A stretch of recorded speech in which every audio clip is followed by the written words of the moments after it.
Hello there. It is me, Jesse's Brick Galaxy, again, your impulsive, impromptu dungeon master. I've been thinking about doing this video earlier in the day. Maybe I should have listed a time, but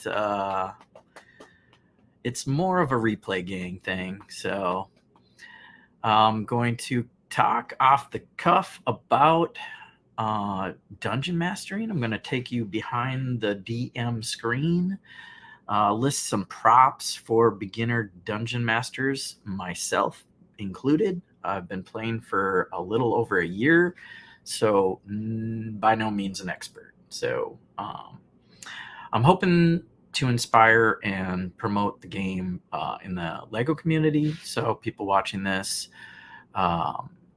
see how I'm using the game, see how I'm using LEGO to play the game, and how you can dive in and prepare to potentially play your own games, because we need more dungeon masters.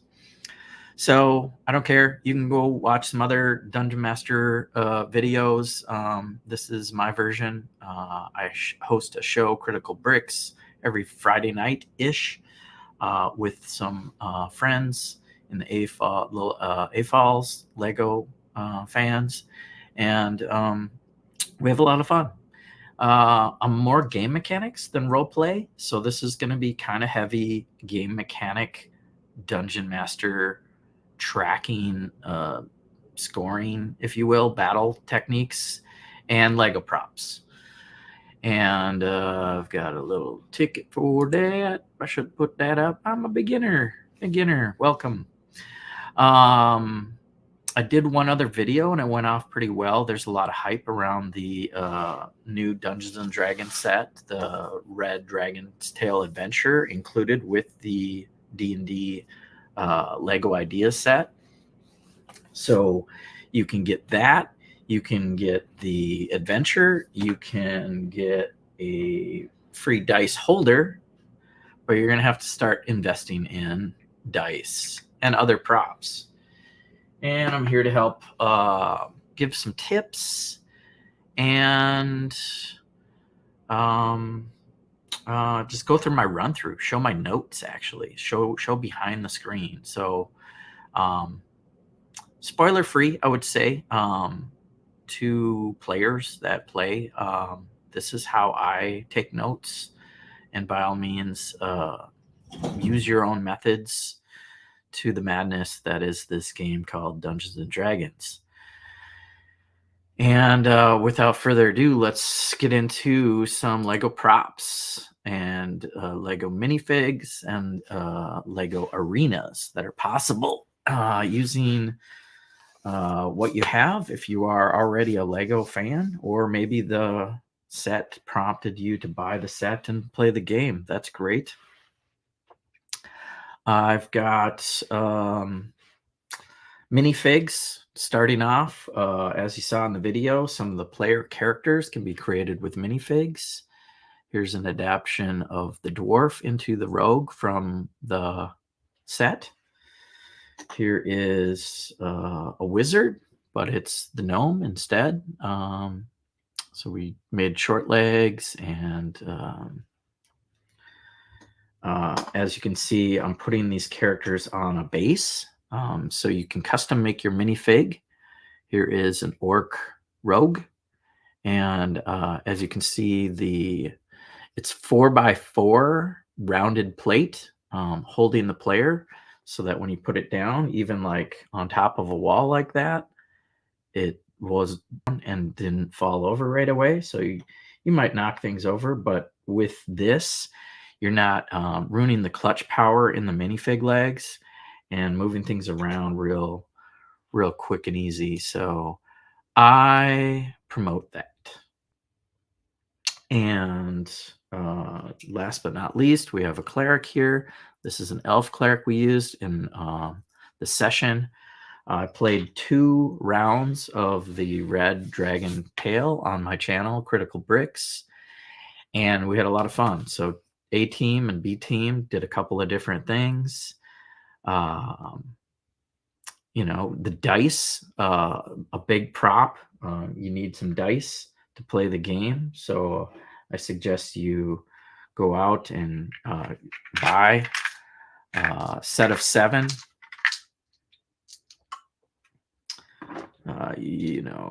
I went through the basics like this. The D20 is the big one. That's the high score right there. You use that a lot. You can also build yourself a dice tower.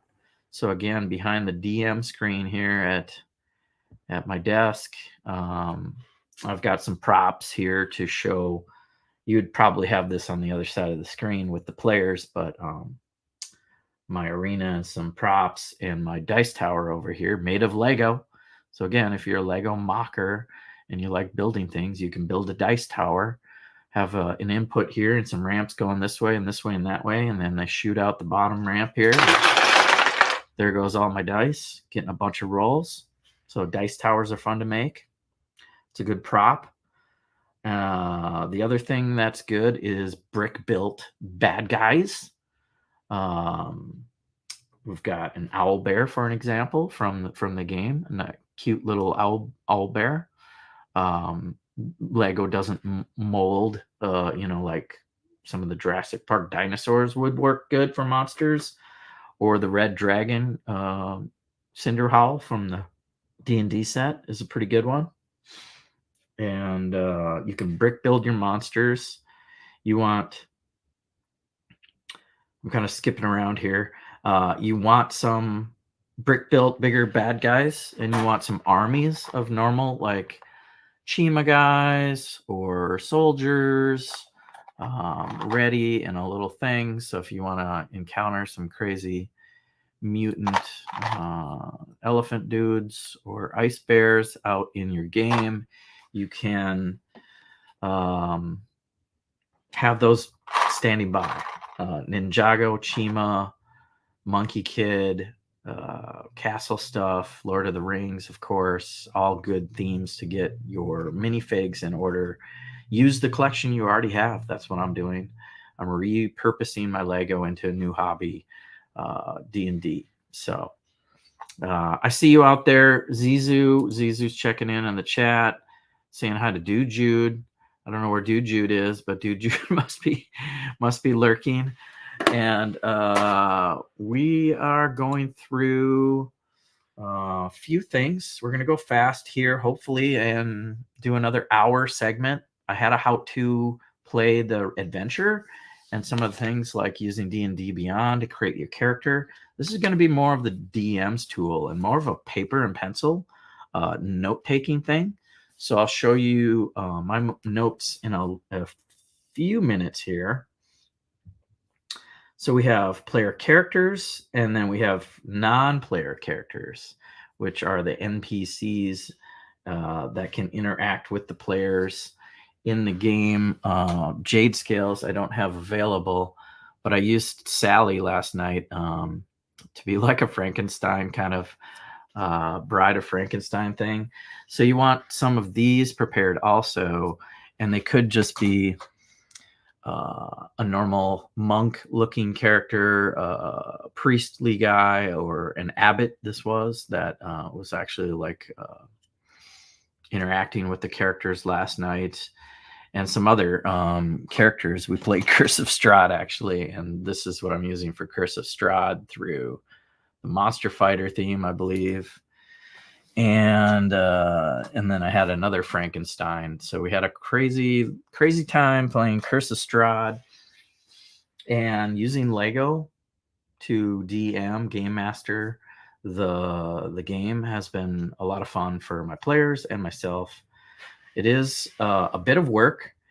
So hopefully this video either entices you to give it a shot, because there's a few tips that I can share with the experience that I have so far. All right, so NPCs, monsters, base plates, brick build boss, arenas. So maps and arenas are something you can do. Typically, the like zoomed out version of a map is on paper or something you describe to the characters, and then once you get into an encounter, a battle. Let me check my banners here. So we're talking about, we're still talking about Lego props. But once you get into a battle, you can use the set. We've got the D&D set here, but it's very small. And what I've done is created a big green space here to mimic the green space in front of this bridge. The little stone staircase going up this wall is represented here. And I'm not showing the actual bridge because that'd be a whole nother level.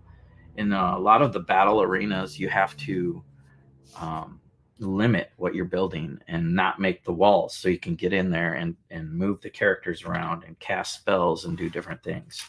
So hopefully you can see that. This is just on a base plate, kind of detailed, but not too special, right? So I've used this grass with the little water here over and over and over for different scenes in the last 2 years. And it's been just recycled. There's other people doing modular systems. I really like Frostbricks, what he's doing. Kale has taken the D&D set and put the grid system. This doesn't have the grid system on it. So when you're doing movement, you want to go 5, 10, 15, 20. I think you can just walk the player and you don't need the grids. If you're not too picky about, that specific movement getting to range to attack the owl bear, it can be done with just simple, walking. One stud's about 1 foot, but you kind of got to Lego scrunch it to this 4x4 into a 5x5 area. It's kind of weird, but use your judgment. And if you want a grid, go ahead and give it a shot. I think it's a little parts intensive and hard to custom to different scenes. Whereas this was the same grass and I just added the wall and a little staircase and we're ready to do this owl bear scene. So that's the arena. Other maps I've done are like tiny little things. So like you would see this in the Dungeon Master book as 3 levels inside a house, mansion, if you will. This is the main level. This is the basement level. This is the top floor. You can kind of see the rooms and kind of like, ooh, there's something in there. You might want to go in that door and then get into this door to see what's in that last room. And let the player see this 1 level at a time. But this is a lot of work. And then once you're done with the adventure, if you don't play it again, this is specific and custom to that one in adventure. And it's kind of done. I've played this one once. And I believe this was Larry and Nikki playing their backstory character stuff. And they went to the Joy of Extra Dimensional Space adventure in Tales of the Yawning Portal, Fistania's Mansion. So if you're a big D&D fan and you recognize those titles, good for you. Props, 1 point of inspiration. But this is kind of a lot. It's kind of cool to have if you've got something you want to entice your players, get things rolling. But for the most part, you can have a little basic grass scene or a chamber that's like this, just a basic room. You've got a door. You've got a staircase going down with some railings. You got some windows in case they want to fly out the window. Maybe there's a bed in the corner with some bottles and a table over here in here. We had Frankenstein on the table last night, and yeah, it was pretty crazy. So this is it. This is my modular system. It's just a base plate, a few walls, a couple of details, and I could just take those details off, move them around really quickly if they move from room to room, and have encounters. Because you really don't need the There's a lot of theater of mind. You don't need these arenas. It's not a board game. You don't have to walk through every single room like you have to in a video game or a board game. But once you get to an encounter, it's nice to have that action, movement, bonus action, reaction type of scenario so you can see who's surrounding your character or trying to get flanking positions and things like that. All right. So that's maps, that's arenas, battle arenas. What other DM tools behind the screen can we mention to get you started playing this game? Well, the big thing in the room is literally the room. You need a table and some space to set this stuff up. And if you're playing in person, you're going to want some chairs for your friends to come over. You're going to want some snacks. You're going to want some drinks. Some other supplies that you might want to have available are pencils and erasers and sharpeners. It's good to take notes and have printed character sheets so you can keep track of your health points instead of on your phone. I did the phone thing, and it works. D&D Beyond's never been easier, but it's nice to have that offline if in-person feel. So if you're at the table, printed paper, just set the mood. Maybe you got some lights, maybe you've got some music going, maybe you've got some candles. All that is really great for the dungeon master to set the scene. And then you've got your arenas that you bring out, and everything else I think that I'll mention is going to be behind the DM screen for the most part. I won't explain what's on there or how to DM other than some of the initial combat things, because there's a lot of rules to this game. But don't be intimidated. There's a lot of tools out there you can listen in. There are a lot of rule books and game mechanics, and you will make mistakes. It's okay. It's a game. You're supposed to be having fun. Have fun with failures. Mistakes as a DM is a little weird, but you don't want to stop the flow of the game.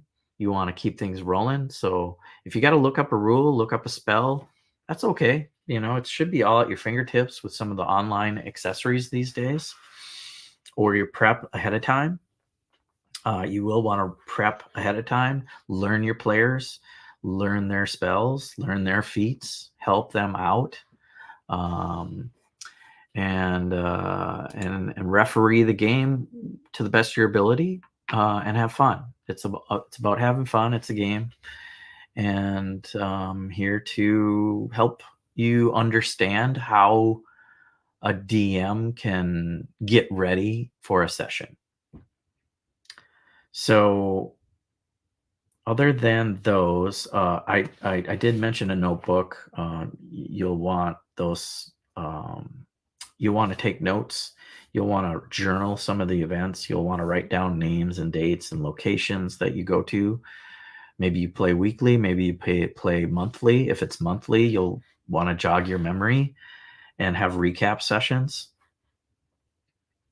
And you'll want to read the adventure and learn. And this one, Red Dragon's Tale, is only a few pages. It's only about 5 pages in this very small book, but some of the other books are very intense. Some of the monsters are not included in here. You got to look up their stats.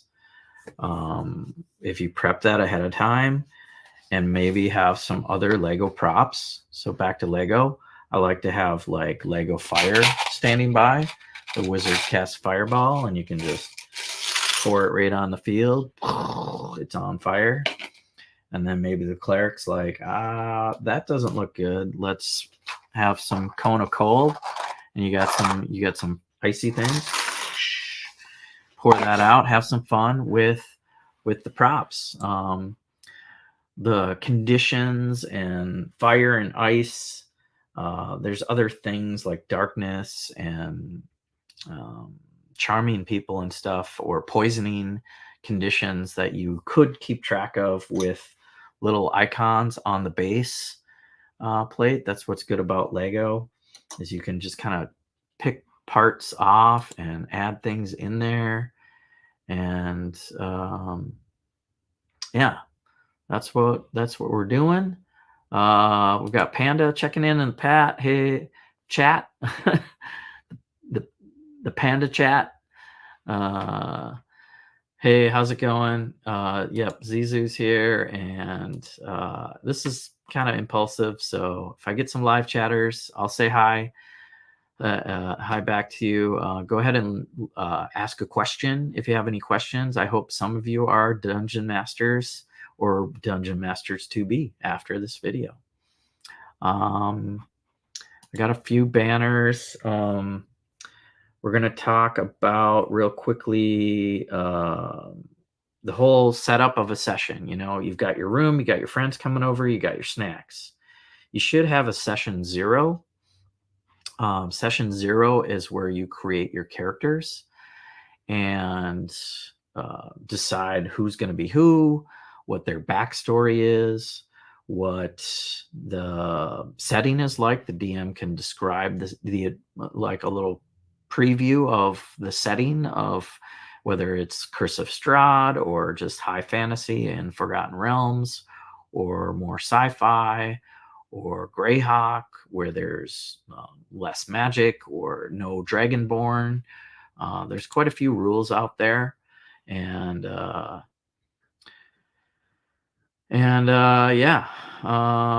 here he is, King Ollendorf, talking right to you.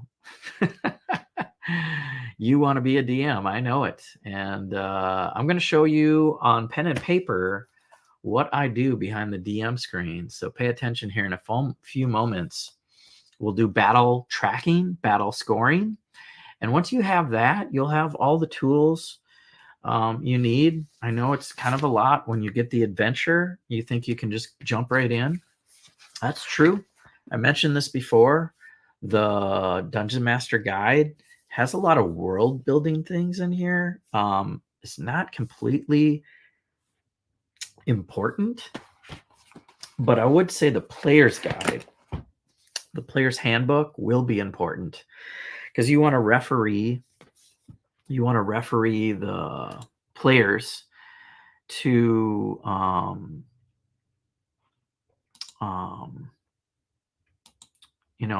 help them with their actions and movements, spell game mechanics is how I do it. You know, there's a lot of storytelling and role playing, but I like the game mechanics of it all.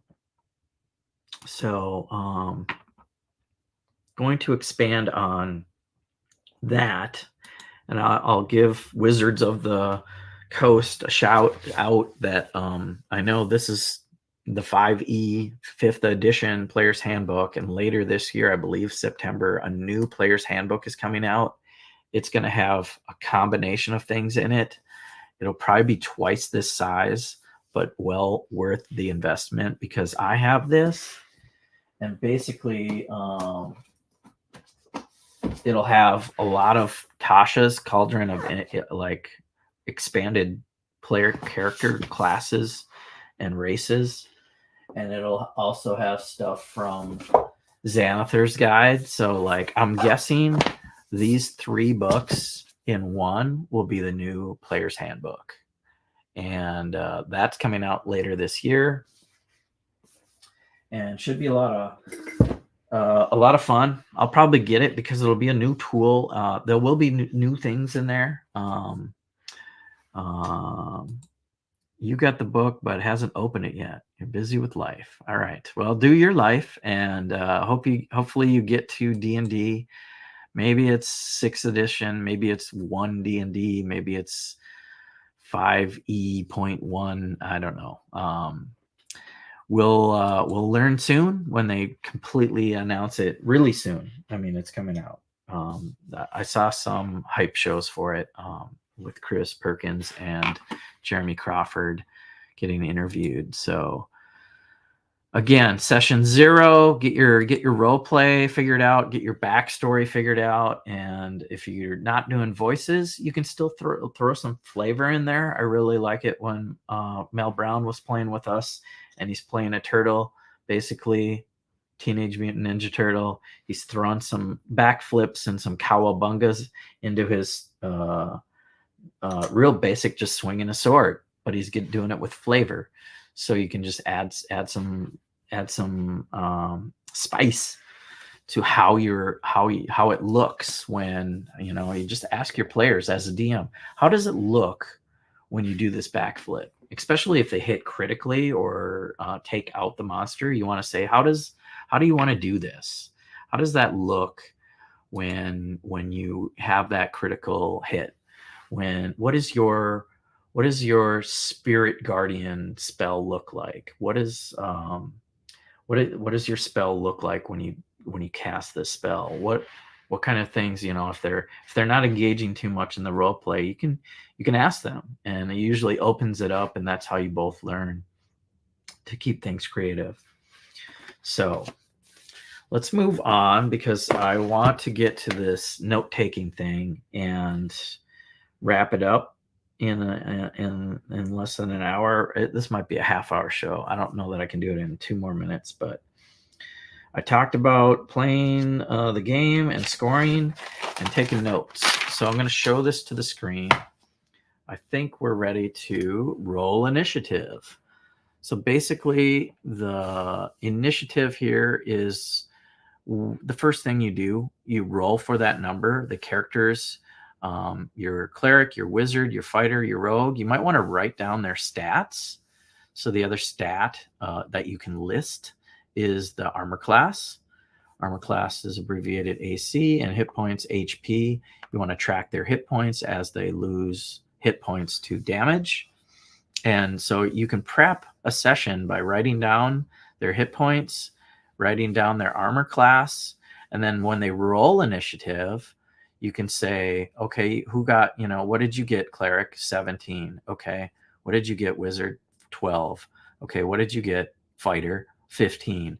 Okay. What did you get, rogue? 20. Okay. And now the dungeon master rolls for initiative for the owl bear, and the owl bear gets a 16. The 16 is the initiative. This 13 is the armor class of the owl bear. Write their name there next. This is how I always do it. I write armor class in front, and then I kind of have initiative off in the side. And you can erase those and as you re-roll new encounters. And then hit points, you can add and subtract. But what's kind of bad about this on paper is the rogue goes first, but he's last on this list. So when you do this in your notes, you might want to rewrite, and it seemed like a lot maybe, but it will help you, because combat will take a good half hour.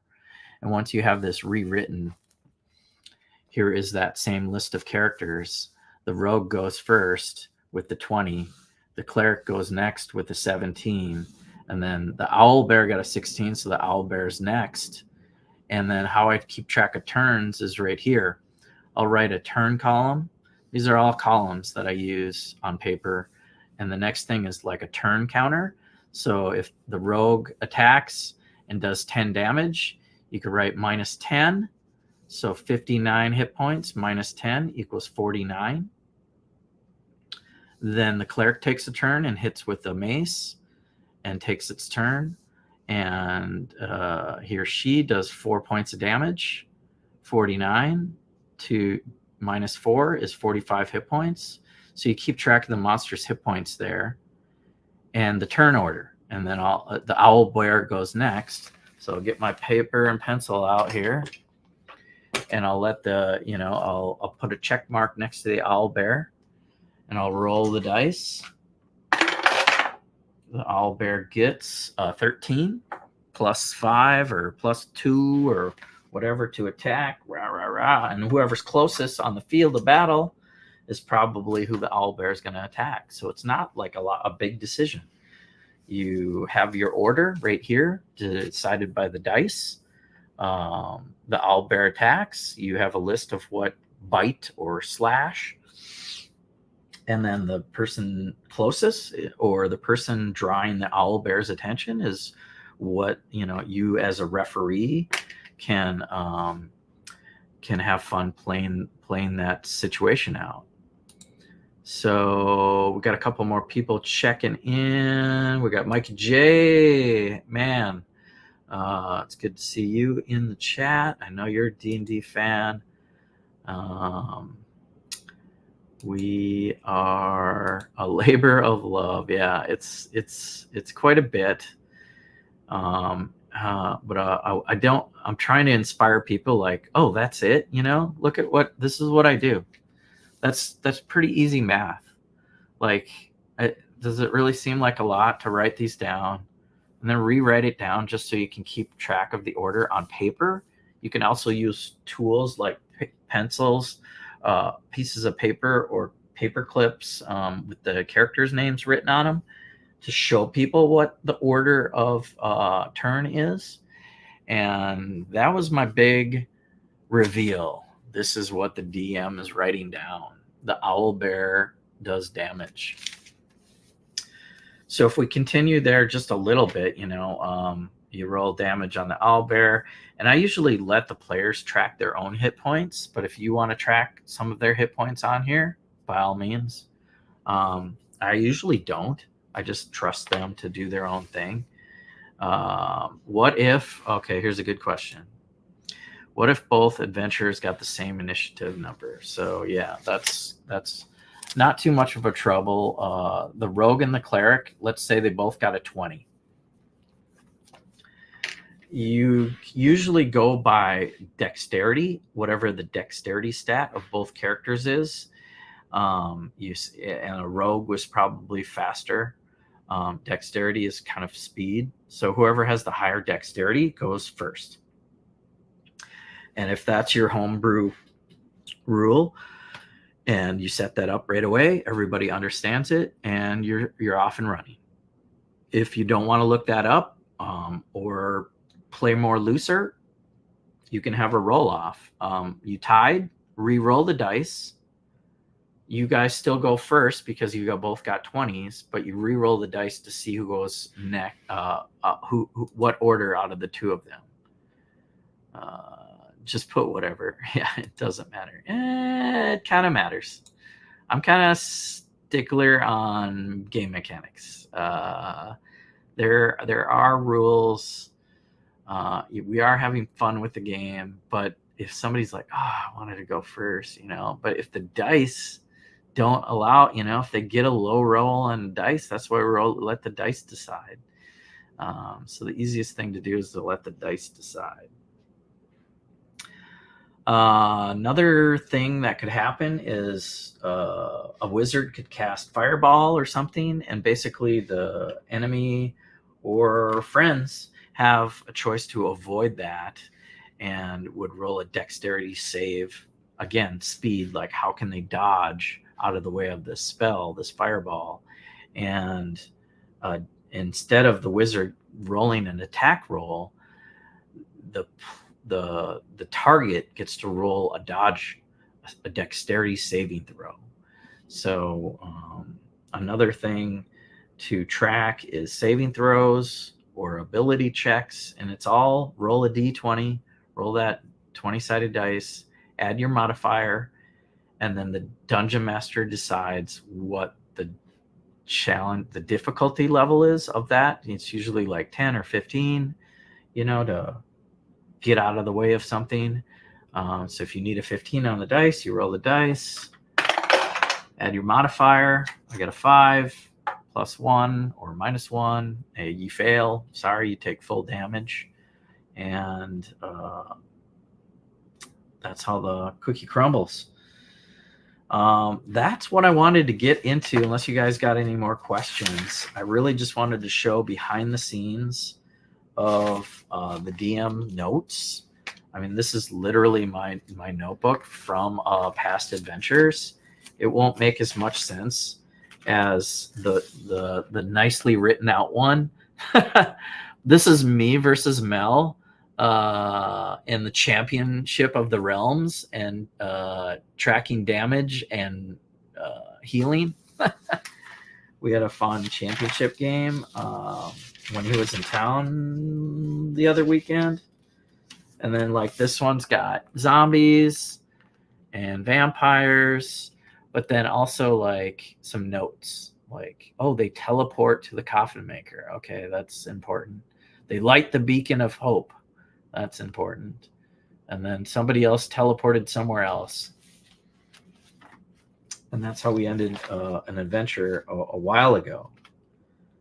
Some of the prep in my notes, I've done this ahead of time, but it's more like you don't have to write down all the players' names and stuff, but sometimes it is nice to have like a list of names. So in Strahd, they have all these goofy names. And the Trompe de le Monde is the player character names for this adventure. And then there's some NPCs and there's some vampires there that are all, that was Dinner with Strahd at Ravenloft. Mikey asked, what games am I currently running? So I'm currently running in person a Curse of Strahd campaign.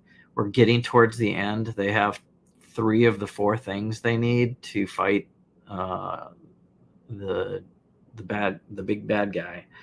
So we're getting, but they teleported and separated the party, and I don't know. They barely survived and found each other again. So that was last night, actually. Crazy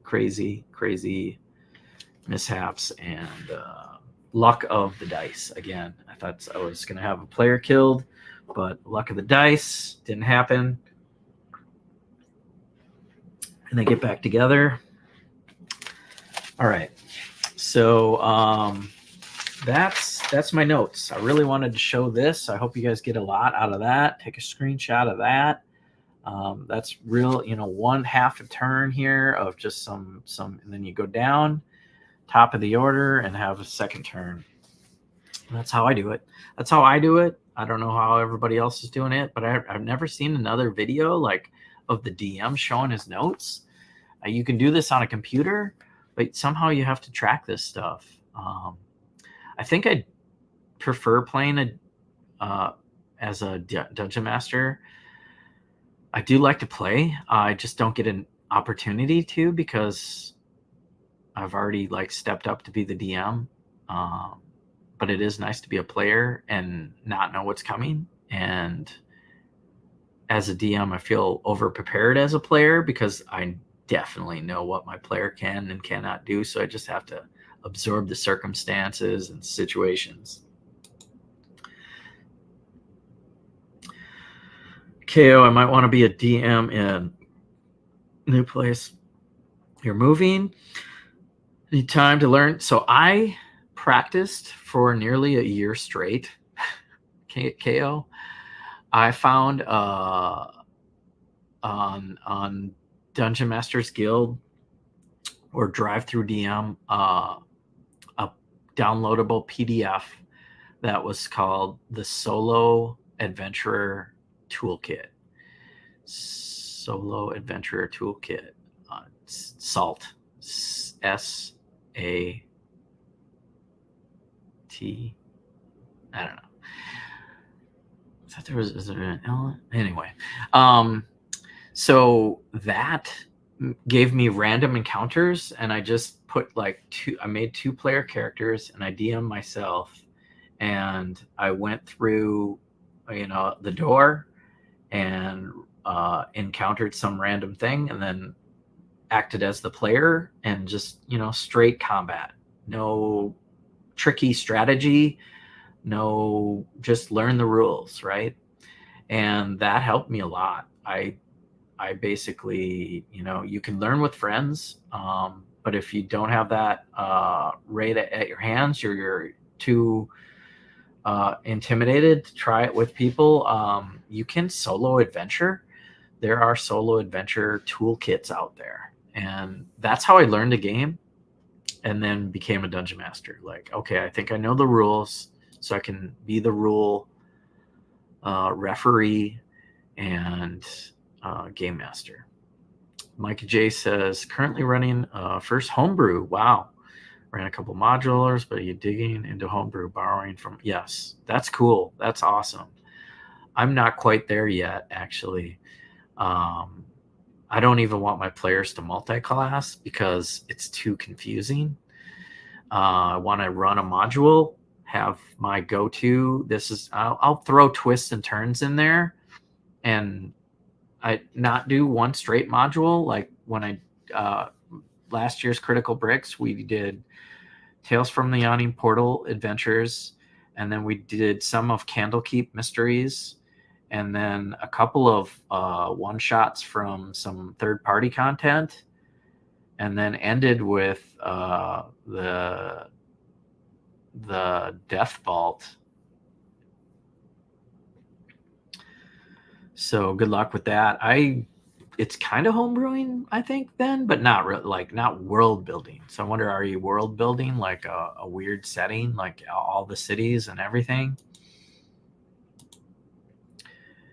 Yeah, I've been tracking on a PC. Wow. Yeah, I hear World Anvil's good for like a world building, a campaign.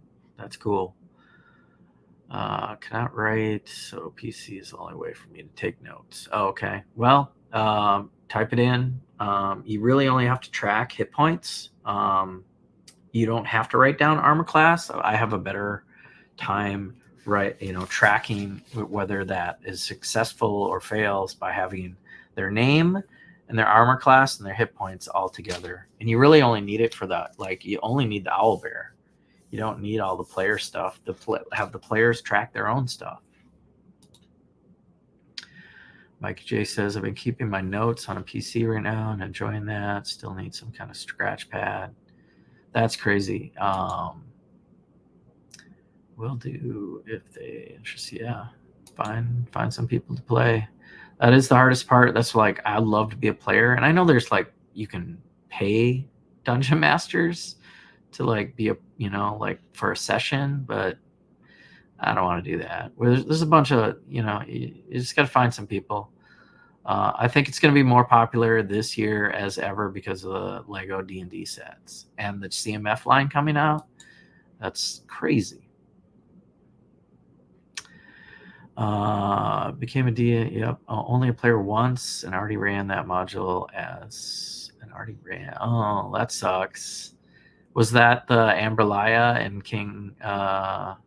King's Rule adventure with Brick? Were you playing with Hive?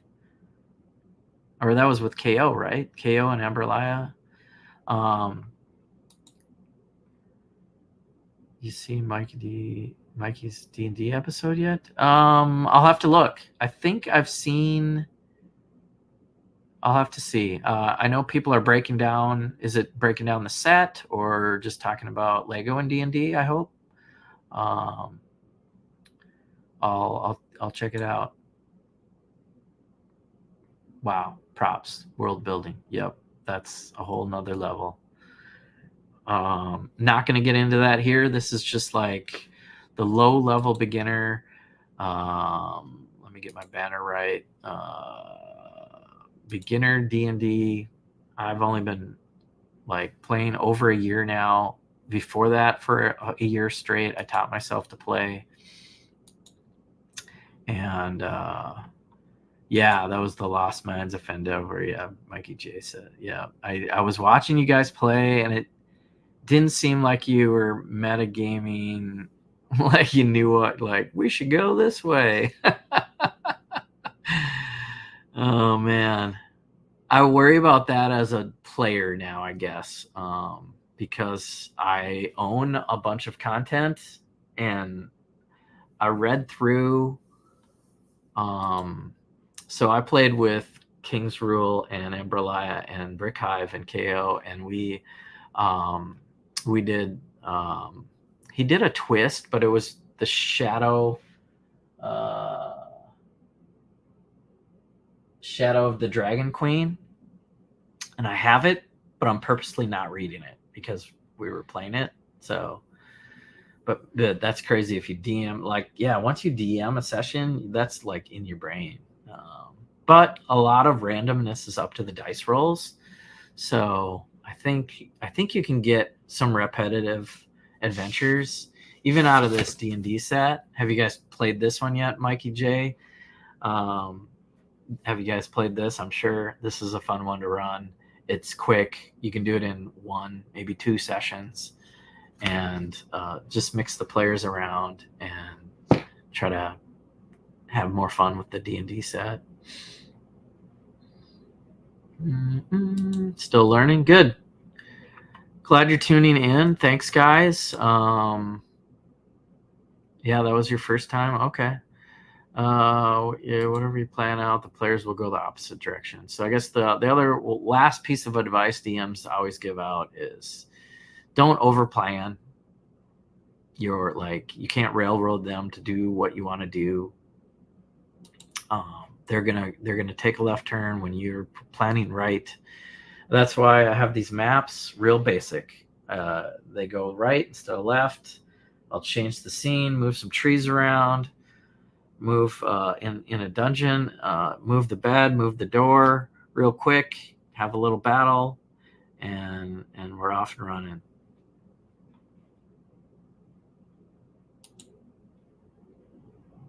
You watch my run through? Thanks. Cool. I ran through 2 teams now. Never got it, but I want to run it with my in-person players now and try to even more use the set. I think it was hard to use the set digitally, and that's why I'm kind of ranting, small rant about taking this and playing somewhere else. And so what's the use of this other than the visual of the surrounding and it being a cool 50th anniversary of D&D celebration set. So I'm excited to have more CMFs later this year.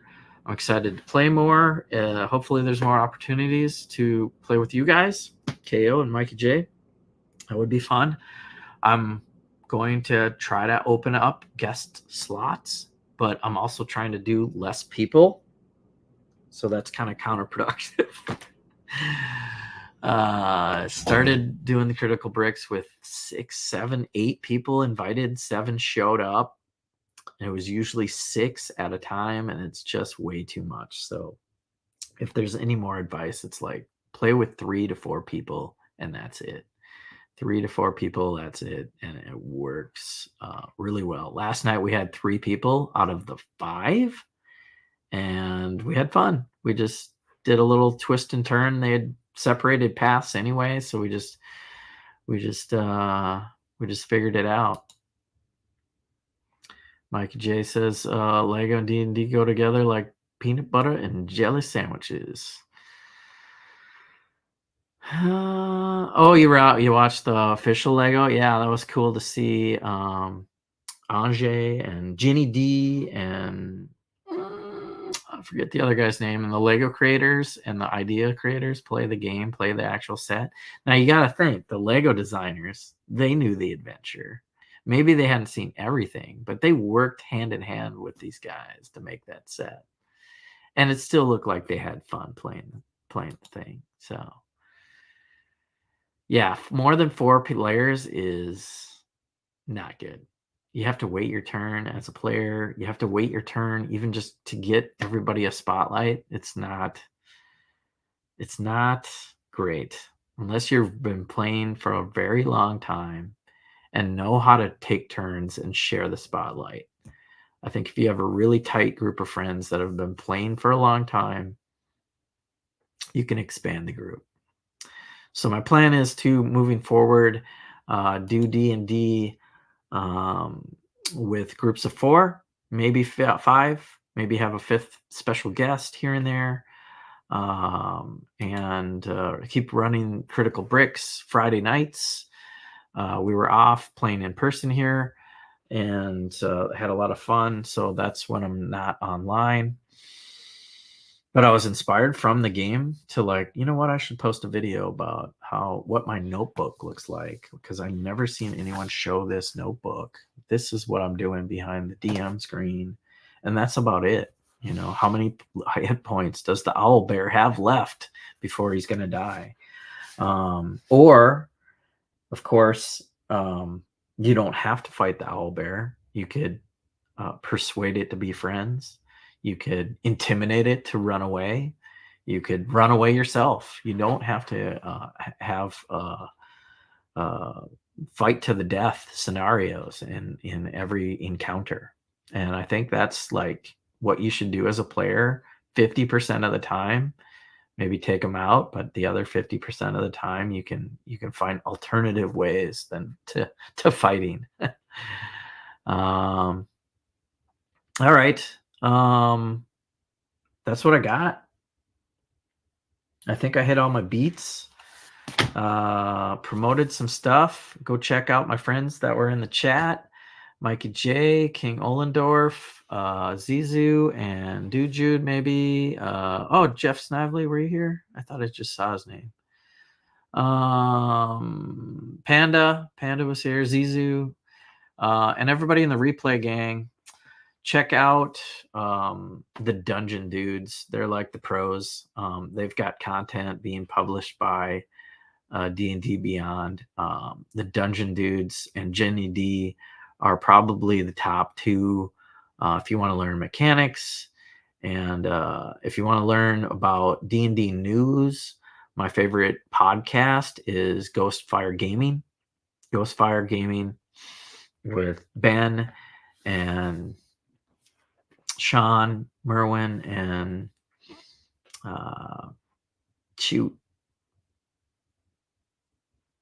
Anyway, there's like 4 people and they talk about the Lego D&D news, and it's pretty cool. So check out more stuff online. Get your Lego out and have fun with it. Play with your Lego and play D&D. Don't be afraid to learn the game to the certain extent, to invite some friends over and be a dungeon master. So with that, I am out of here for tonight, and I'm going to read up for my next adventure. Actually got to figure it out. We're like in between. It could be anything. So stay tuned for next week. Critical Bricks, the mystery episode. All right. Thanks, guys. Take care.